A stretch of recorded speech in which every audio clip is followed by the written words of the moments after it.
팬 여러분 안녕하십니까? 이제 본격적인 스토브 리그가 진행이 되고 있습니다. 제가 한 2개월 전에 기획을 했습니다만 위기의 한국 야구 어떻게 배내야 할 것인가, 거기에 대한 얘기들을 이제 해드리고 있습니다만 스트라이크 존에 대해서 한번 말씀드렸죠. 오늘 시간에는 KBO가 좀 시스템이 바뀌어야 된다. 거기에 대한 말씀을 드리도록 하겠습니다. 주요 골자는 가장 중요한 역할을 하고 있는 이사회지요. 이사회의 어떤 변화가 필요한 게 아닌가 이렇게 생각이 됩니다. 자, 잘 아시겠습니다만 리그 중단 사태에 따른 충격 여파가 아주 컸던 금년 한 해였습니다.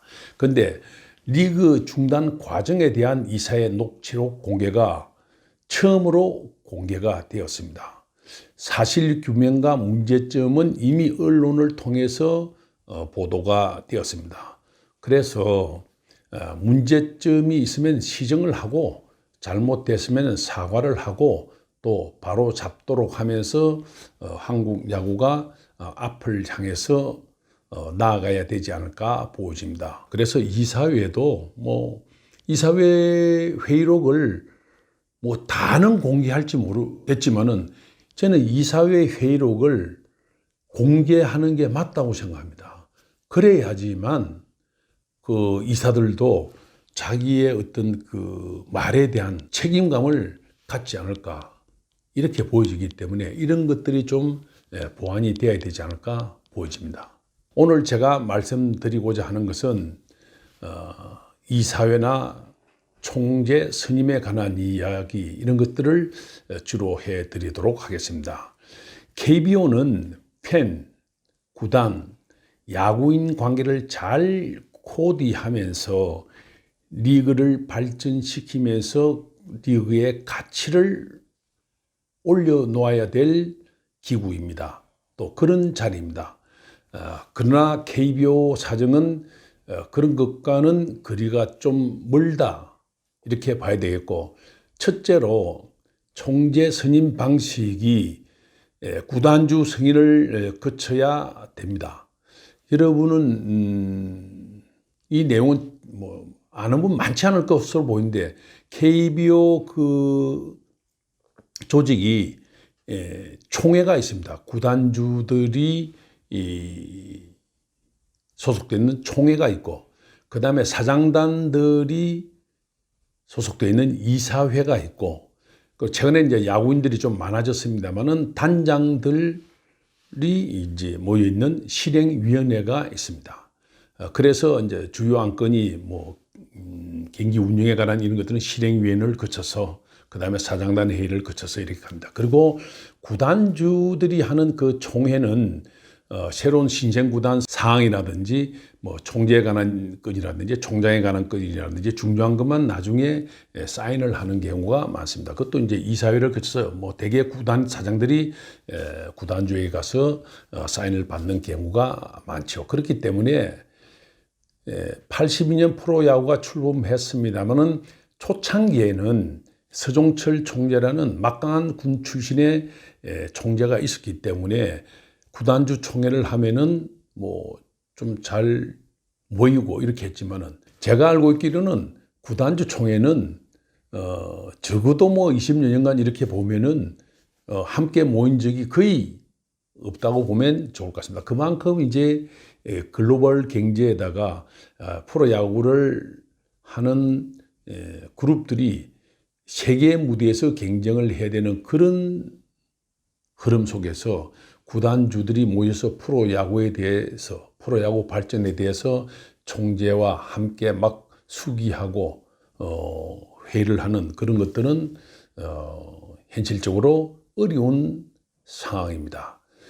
그러다 보니까 제가 볼 때는 이제 총재 선임 방식도 문제가 있다, 이런 생각들이 구단들이 상당히 많습니다. 구단들의 생각입니다만, 그렇기 때문에 이 회원사들은, 구단들은 정치인이나 정치인의 힘을 등에 업고 총재 자리 오는 것에 대해서 상당한 거부감을 갖고 있습니다. 그건 왜 그러냐 하면은 초창기 프로야구 때는 그런 역할을 수행하는데 그런 분이 좀 필요했지만은 그 다음에 오신 분들 중에서 공보다는 과가 더 많은 정신들 총재가 있었기 때문에 어떤 그런 학습 효과로 봐야 되겠죠. 실제로 프로야구가 82년 출범했을 때와 지금의 프로야구는 완전히 달라져 있습니다. 엄청난 변화를 가져왔고 또 발전을 어느 정도 했다 이렇게 보기 때문에 그렇게 전문성이 없이 총재를 한다는 것도 쉽지 않다, 또 어렵다 이렇게 보면 좋을 것 같습니다. 그렇기 때문에 총재 선임에 관한 것도 한 번 더 생각을 해봐야 되지 않을까. 크게 보면 좀 투명성이 필요하지 않을까도 보여집니다. 자, 그 다음 이제 더 중요한 것은 저는 이사회라고 봅니다. 한국 프로야구의 주요 사항을 의결하는 기구인데 가장 큰 힘을 보유한 곳이 KBO 이사회입니다. 그러나 이 초기부터 프로야구 초창기부터 구단의 이기주의로 갈 수밖에 없죠. 왜 그러냐면은 어떤 구단의 대표이사 사장이기 때문에 자기 구단의 이익에 충실할 수밖에 없습니다. 이는 뭐 필연적인 사실이에요. 근데 이제 초기에는 총재의 힘이 좀 있으니까 그것을 막 컨트롤하고 그 다음에 조정도 하고 또 어떤 총재는 좀 강한 힘을 가지고 막 밀어붙이고 막 이렇게 했습니다. 재미난 얘기는요. 제가 직접 보지는 않았지만은 예전에 어떤 총재님이 회의하는데 하도 일부 구단 사장이 뭐 본인이 생각할 때 야구 발전에 자꾸 이제 반하는 자꾸 반대를 하니까 막 이렇게 화가 나가지고 회의하는 도중에입니까? 제가 듣기로는 그렇습니다. 잿더리를 던졌다는 그런 얘기까지 나왔는데 그만큼 이 구단이 이기주의로 갈 수밖에 없는 거죠. 이번 리그 중단 사태에서도 보듯이 상황에 따라서 그 구단의 이익에 따라서 많은 것이 좌우되는 게 그동안 KBO 이사회로 보면 좋을 것 같습니다. 제가 듣기로는 이번 그 리그 중단 결정할 때 단장 회의를 거쳐서 이제 사장 회의 이렇게 갑니다만은 이제 알려진 바로는 KT 정도만 좀 구단 이익과 관계없이 좀 의사를 개진했다 이런 얘기가 나오는데 그것은 상황에 따라서 다 달라진다는 거죠. 예를 들어서 신인 선수 드래프트 문제도 오랜 기간 동안에 이렇게 왔다 갔다 합니다. 그죠? 전국적으로 다 할 것이냐, 지역 연고 위주로 갈 것이냐. 여기도 보면은 첨예하게 이해관계가 대립되어 있습니다. 예를 들어 서울 경기 지역은 고교팀이 엄청나게 많죠. 없는 팀은 지방으로 가면은 그 구단은 팀이 몇 개 안 됩니다. 그럼 확률적으로 좋은 선수가 나올 확률, 좋은 선수 스카우트 할 기회가 그만큼 줄어드는 거 아닙니까? 그렇기 때문에 크게 보면 빅마켓, 스몰마켓의 이해관계라든지 이런 것들이 첨예하게 대립된다고 보면 좋을 것 같습니다. 그렇기 때문에 안건에 따라서 다 좀 달라진다는 거죠. 이것이 그동안에 계속해서 해왔던 관행이었습니다. 그래서 제가 이번 사태를 보면 또 느끼는 게 뭐냐 하면은 지금처럼 이제 이 규약은 주요 사안의 3분의 2가 찬성을 해야 되거든요. 그러면 10개 구단의 총재가 한 표를 가지고 있는데 11명이 권리를 행사하더라도 8명이 찬성을 해야 됩니다. 그죠?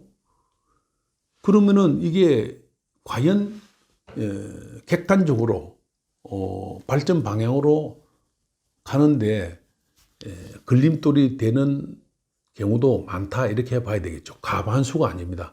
사실은 이제 5대5가 됐을 때 총재가 캐스팅 보드를 쥐고 나는 6대5다 이쪽에 A 안으로 가겠다 이리 돼야 되는데 지금은 그게 아니라는 거죠.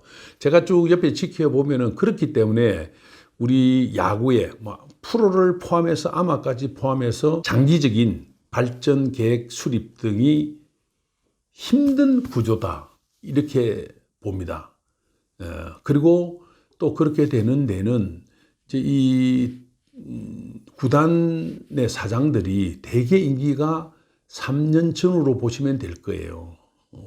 오래 하는 분도 있지만 어떤 분은 1년 하다가 그만두고 이런 경우가 많거든요. 그 얘기는 뭐냐면은 최고 의사결정기구에 속하는 이분들이 전문성이나 실체를 제대로 파악하고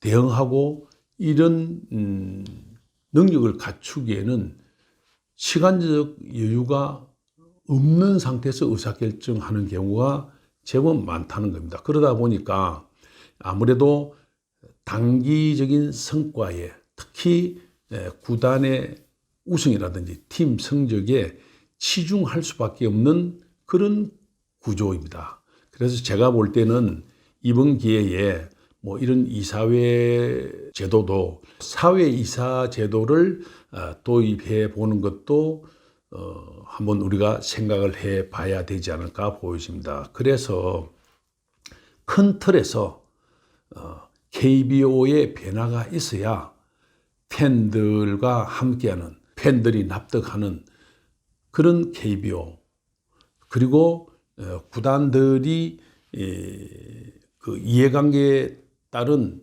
야구 장기 발전이나 야구 발전의 걸림돌이 되는 그런 것들을 조정이 되어야지만 한국 야구 발전이 가능하지 않을까 보입니다. 그래서 이제 KBO, 크게 보면 KBO입니다만은 KBO 총재라든지 그다음에 KBO 이사회라든지 실행위원회라든지 총회는 뭐 구단주들이 잘 모이지 않으니까 좀 이렇게 논외로 하더라도 여기서 선순환이 이루어지면서 한국 야구 발전을 도모해야 되지 않을까 보입니다. 감사합니다.